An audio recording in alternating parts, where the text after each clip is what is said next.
Waktu di Rolling Stone pernah ngeliput Laskar Pelangi dan Sang Pemimpi syuting. Gua disuruh ke Belitung ngeliput pembuatan dua film itu. Nah, si orang-orang Mizan suka sama tulisan saya tuh. Ini sih soalnya bagus nulisnya nih. Kayaknya di antara sekian banyak stand up comedian dia juga bisa deh. Kita minta bikin film.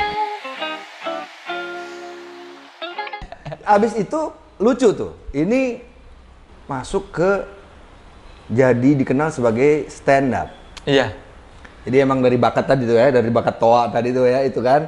Ini jalurnya ke sana nih ya kan. Belum diasah nih ya kan. Tiba-tiba ke jurnalis ya kan. Di jurnalis yang diasah itunya tadi tuh kritisnya itu diasah di situ ya. Kadang-kadang manis, tajam, terlalu tajam kan gitu kan. Tiba-tiba yang stand up-nya terasah dan jadi matang.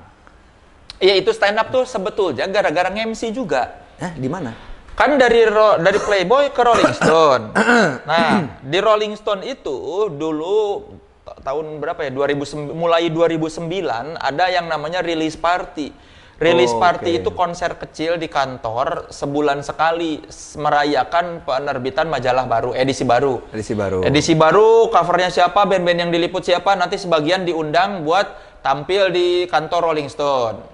Ada satu edisi itu bisa 4 band yang tampil di acara release party. Nah, saya diminta jadi MC di Rolling Stone. Nah, terus ketika nge-MC itu kan ada 4 band nih. Satu band ke satu band tuh jedanya 15 menit. Si MC tuh harus ngisi kekosongan. Iya, kebayang. Nggak ada goodie bag, nggak ada hadiah, nggak ada apa. Karena kan acara nggak ada sponsor. Nah, Nggak ada goodie bag. iya, karena nggak ada apa-apa. Terpaksa. Jadi MC tuh harus ngoceh terus. Iya. Sendirian, nggak ada partner, jadi ngoceh. 15 menit ya, paling sedikit 15 menit nih. Nah, dari situ terasa kemampuan ngoceh sendirian. Orang-orang pada ketawa-ketawa. Iya. Setiap MC-nya, setiap saya ngomong sendirian tuh orang pada ketawa, terhibur. Itu tuh berjalan hampir 2 tahun lebih, ya 2 tahunan lah. Nah, dari situ ada salah satu orang yang suka datang itu produser radio. Dia radio global namanya, Zaki namanya. Si Zaki ini tiba-tiba, nyobain stand up yuk di acara gua off air. Dia punya acara off air apa lupa gitu. Pokoknya terakhirnya bintang tamunya White Shoes and the Couples Company. Nah, ada 3 band sebelumnya, terus dia bilang, "Nanti sebelum White Shoes tampil lu stand up. Kayaknya lu bisa stand up deh." Iya. Nah, terus karena penasaran kan, oh iya juga ya, kayaknya bisa ya. Terus dia bilang ada bayarannya. Ya udah yuk. Ternyata itu dia kunci. 500.000. Wah, lumayan.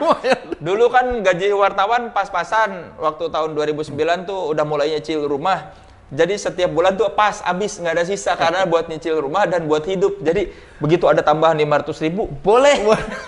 Ya udah nyobalah stand up. Iya. Karena ya udah kayaknya udah biasa ngomong sendiri ngelucu, kayaknya bisa deh stand up ya. Makanya pas si Zaki nawarin, akhirnya ya udahlah gue coba deh. Penasaran juga, pengen tahu rasanya stand up. Nah, pas stand up-nya ada temen bawa-bawa handycam, ada namanya Faisal Rizal. Dia tuh selalu bawa handycam kemana-mana kalau ada acara band. Dia memang selalu dokumentasiin band-band indie di Jakarta lah. Ngomong ke si Faisal, "Sal, tolong rekamin gue dong, kan lu ada handycam. Nanti tolong upload di YouTube ya. Gue lagi mau nyoba stand up. Lu kan punya YouTube kayaknya ya. Tuh gue nggak ngerti, pokoknya tolong uploadin di YouTube." Direkamlah sama si Faisal. Dulu tuh niatnya cuma pengen kalau ngetik nama Soleh Solihun ada di YouTube. Ya, dimulai dari cita-cita yang tidak terlalu rumit ya. Pengen itu aja. Pengen ada di YouTube, ada video gua di YouTube. Nah, itu tahun 2010 nyoba stand up. Agustus apa September gitu. Di upload lah sama si Faisal. Soleh Solihun on standing, aneh banget judulnya juga nggak ngerti. Tiba-tiba itu kan 2010, 2011 Metro TV dan Kompas TV kan bikin acara stand up. Terus komunitas stand up Indonesia muncul. Nah, anak-anak komunitas ini tahu, oh si Soleh Solihun pernah stand up.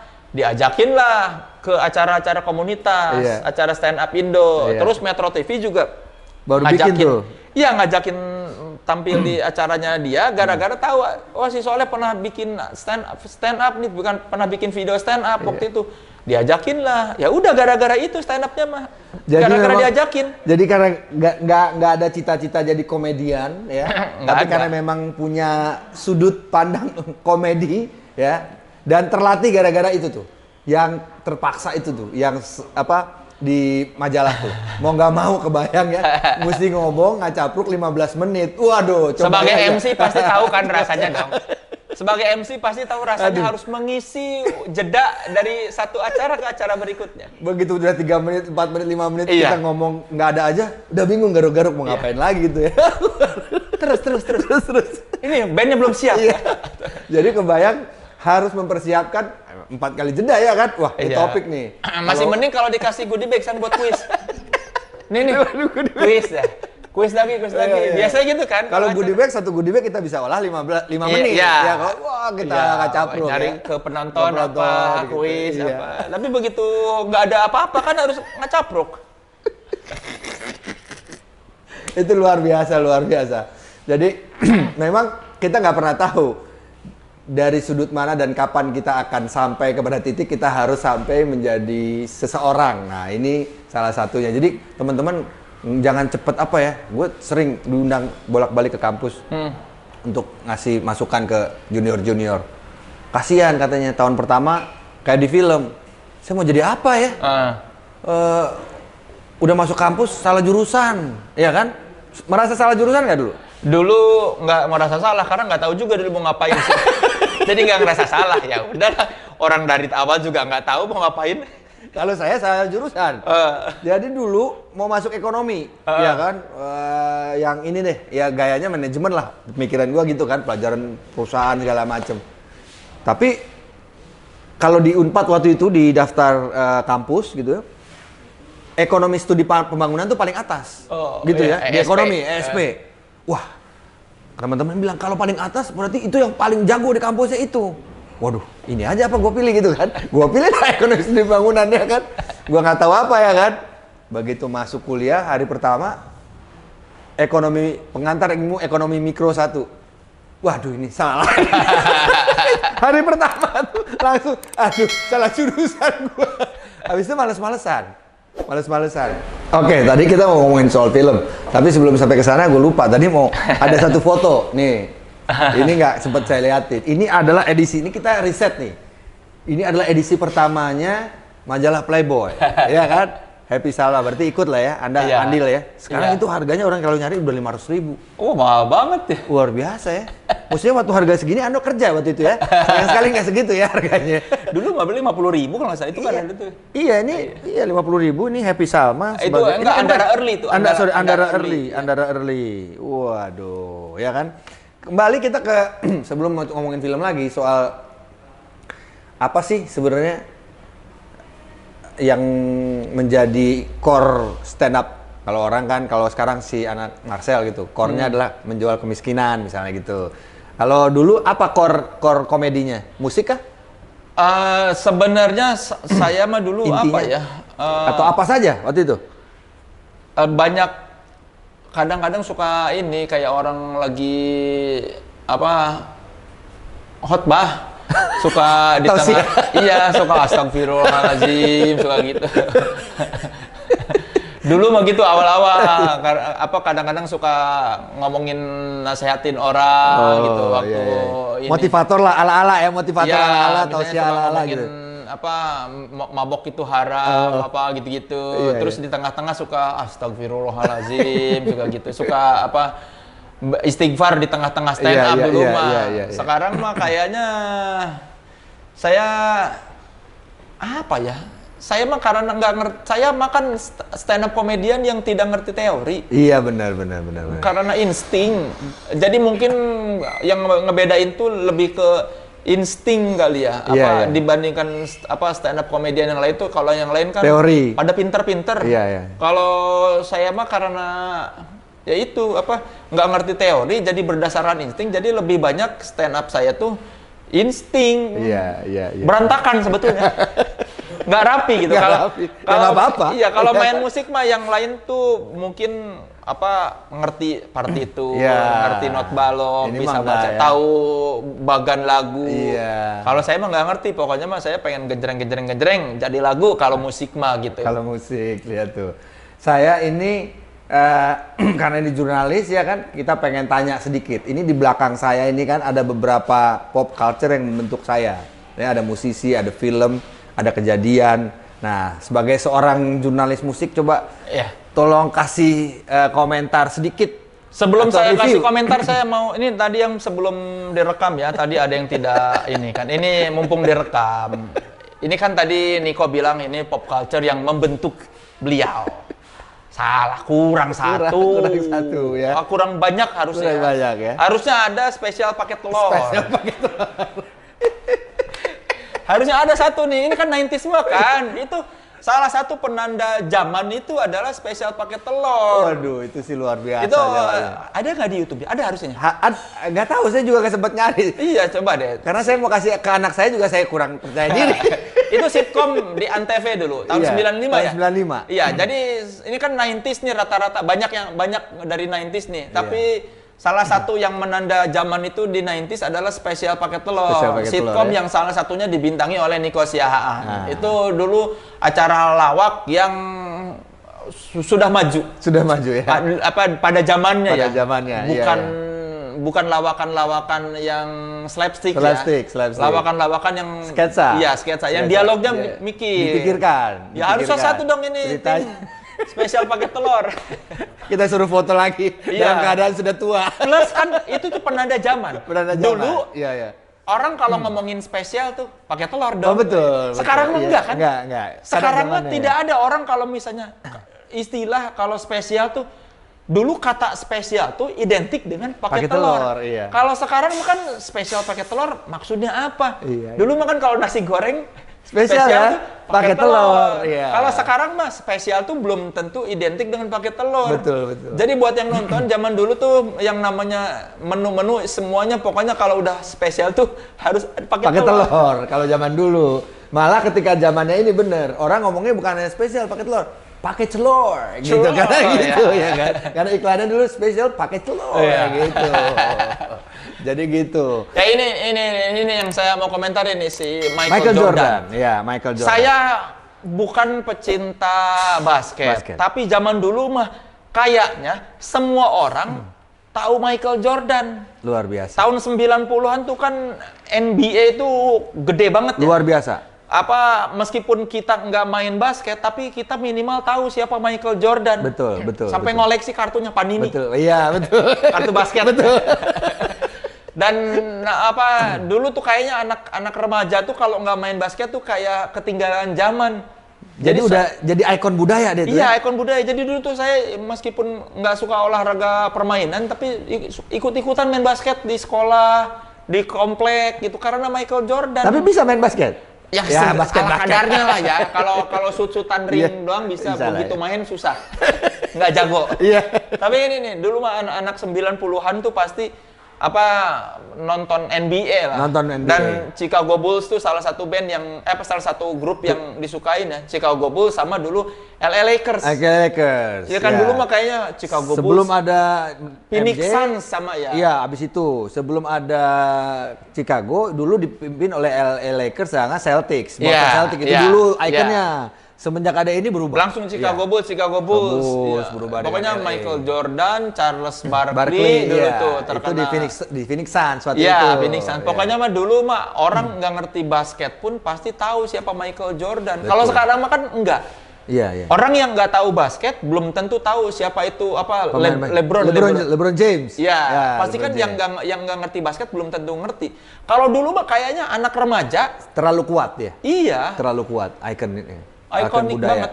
Ikonik sekali dia. Iya, dia Malah sampai sekarang sepatu. Iya kan? Air Jordan. Orangnya udah nggak main. Iya. Kan? Sepatunya masih ada, masih dipakai sebagai ikon pop kultur anak muda zaman sekarang. Ini termasuk luar biasa dan salah satu kesuksesan Nike. Kesuksesan NBA susah sekali diulang kembali. Iya. Ya, NBA itu mencoba untuk mencari salah satunya melalui almarhum Kobe. kemudian lewat LeBron. Ya, Iya. mungkin mereka mencoba tapi belum bisa Nggak sampai sekarang. seperti Sekarang, ya? pengaruhnya Michael Jordan zaman dulu yang Iya. bener-bener kayaknya semua orang tuh tahu dia maksudnya. Luar biasa tuh. Nah, makanya Kang Soleh juga supaya orang mengingat terus, makanya dibikin film deh waktu itu ya. Mau jadi apa gitu ya. Mau jadi apa itu setelah main film atau Setelah main film. main film ya? Setelah Kan main itu film? mau jadi apa 2017. 2017. Saya main film 2013 pertama. 2013. Iya. Luar biasa. Sampai sekarang kita lihat udah hampir 20 film ya. Ya yang main selewat-selewat sih ada 20 lah. Kalau dihitung selewat-selewat main mah ada 20 Iya, bahkan. iya. Tapi yang diingat ya adalah 2 film, Reuni Z sama ya, milenial ya. Ini nih, Gen Z, Milenial. ini Ah, nih. ini enggak, ini milenial. Bukan Gen Z. Ini lahirnya kan tahun 90-an ini. Oh, milenial akhir. Iya, milenial akhir nih, ya kan. Nah, kalau film mau jadi apa itu sebenarnya apa yang pengen dicapai di situ tuh? Jadi film mau jadi apa tuh awalnya karena ada produser nawarin, produser dari Millenia Pictures. Millennia Picture. Namanya Gangsar Sukrisno, Iya. anak Unpad juga, Vkom Unpad. Kayaknya dia 86 apa 8 berapa tuh. Iya, iya. Si Mas Kris tuh. Mas Kris waktu itu bilang, dia sama temennya Mas Putut merasa di antara sekian banyak stand up komedian nih si Soleh Solihun bisa nih bikin film juga nih. Karena kan Millenia Pictures tuh grupnya Mizan juga. Ya, penerbit ya. Iya, penerbit. Waktu di Rolling Stone pernah ngeliput Laskar Pelangi dan Sang Pemimpi syuting. Iya. Gua disuruh ke Belitung ngeliput pembuatan 2 film itu. Iya. Nah, si orang-orang Mizan suka sama tulisan saya tuh. Iya. Ini si Soleh bagus nulisnya nih. Kayaknya di antara sekian banyak stand up comedian dia juga bisa deh kita minta bikin film. Iya. Nah, Mas Kris bilang, "Mau nggak nulis, ngedirect sama main?" Terus saya bilang ke dia, "Ya udah deh Mas, tapi ceritanya dari saya ya kalau gitu." Ya. Dan yang kepikiran saya mah cerita tentang saya kuliah. Kalau memang mau dan sepakat sama sinopsisnya, ayo. Kalau enggak ya udah nggak usah lah. Saya nggak kepikiran bikin film yang apa yang lain ceritanya. Taunya si Mas Kris suka ngelihat sinopsis saya sinopsis tentang masa kuliah. Waktu itu Millenia Pictures nanya pendapat Pak Parwes, Starvision. Ya, Starvision. Ya, Pak Parwes begitu di email sinopsis, dia malah bilang, "Saya dari 2012 minta si Soleh nulis film buat Starvision, tapi nggak pernah mau." Ya udahlah, karena kita join aja. Akhirnya join lah Millenia Pictures dan Starvision. Bikin film mau jadi apa yang ceritanya berdasarkan masa kuliah. Iya. Oh gitu. Ya. Jadi si Mas Parwes juga tuh ya? Iya. Yang Mr. Sanker. Ya, Chan Parwes Servia. Iya.